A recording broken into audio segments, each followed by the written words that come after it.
Many of us remember what happened in 2008, and unfortunately, because of that, the words recession and housing bubble immediately bring back memories of the crash. However, I'm here today to tell you that there is a big difference between today's housing market and the ones leading up to the crash. Here are the reasons today is nothing like the last time. Before the Great Recession, the housing market had 1. Loose lending standards, 2. An oversupply of homes, and 3. Americans who had overtapped the equity of their homes. Now today's market looks the opposite, with stricter lending policies, an undersupply of homes, and Americans with more equity in their homes than ever before. In fact, in 4 out of the last 6 recessions, home prices still appreciated, and experts project the same for this year's forecast. The most important thing that everyone needs to know is a recession does not equal a housing crisis. Last week, we saw another drop in the median list price of homes coming on the market in Marietta. So why is this happening? Sellers were delayed in accepting that buyers' demand was waning, and that the days of being able to price higher and higher than anything sold for are actually starting to come to an end. So the sellers came on the market, in my opinion, too high.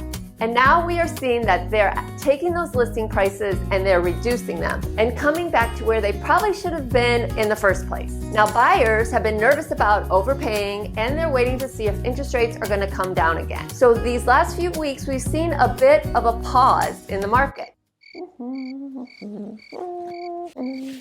So sellers are dropping their overinflated prices to allure the buyers into their homes. So while the number of homes available for sale is currently growing, this inventory is still low overall. Plus, over the last couple weeks, we've seen 30-year fixed-rate mortgages actually drop again because the amount of homes for sale still doesn't match demand for buyers. That's why most major housing experts are projecting that prices are going to bottom out soon and actually begin to appreciate again. And it will just happen at a more moderate pace moving forward. You see, no one wants to see what happened in 2008 again. So making sure that you know what's happening real time in the real estate market is key to giving you confidence when you make your next real estate decision.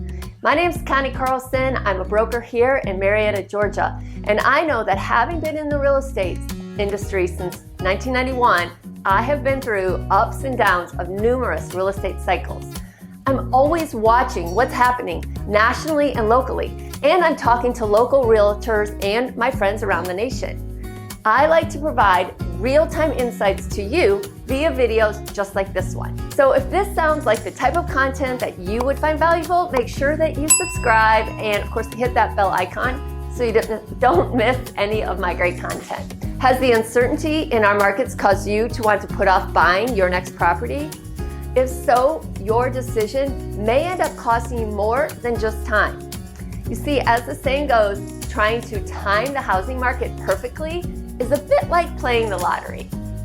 And the truth is, with the current unpredictability of the mortgage rates and experts predicting continued home price appreciation, buying a home sooner than later may be a better financial decision. As this graph shows, even at a more typical pace of appreciation, buyers still stand to make significant equity gains as their home grows in value. I believe that the shifting market is actually great news for buyers. You see, what was once a buyer's greatest challenge may now be their greatest opportunity. Here are a few reasons why I believe this shift in the housing market is actually good news for anyone with a home buying plan. Number 1, moderating demand is slowing the pace of home sales. And 2, housing supply is finally able to grow, which means there's more homes to choose from. And last but not least, bidding wars are easing in these last couple months. We're just not seeing 30 offers on one property. This is great news if you've been putting off your buying plans in the last 2 years because the market was just too hot for you to handle. As there's more and more talk about this real estate market cooling off from the peak frenzy that we saw during the pandemic, you may be wondering what all of this means if you're a home seller. And here's the good news. It's still a seller's market right now. At least in Marietta, if you look at the chart right here. Here are 3 reasons why I say it is this way. 1, even though inventory is growing, there's still a shortage of homes to meet our buyer demand. Conditions are still in the seller's favor. And 3, while buyer demand is softening due to the higher interest rates, homes that were priced right on the market are still selling pretty fast. Overall, the best summary is that we'll move from this gangbuster seller's market to a more modest seller's market. And a balanced market is not a bad thing. So while the real estate market continues to shift, there's still a lot of speculation about what the future holds. And these charts and graphs are helpful, but you know, the market is constantly changing. Each week, we track every home in the Atlanta area, and we track all the pricing, the supply, demand, and all the changes to that data. And we make it available to you before you get to see it in most of the traditional channels. So if you would like to keep abreast of this information for your town or zip code in any area of the United States, just go to this website right here and set up your own custom report.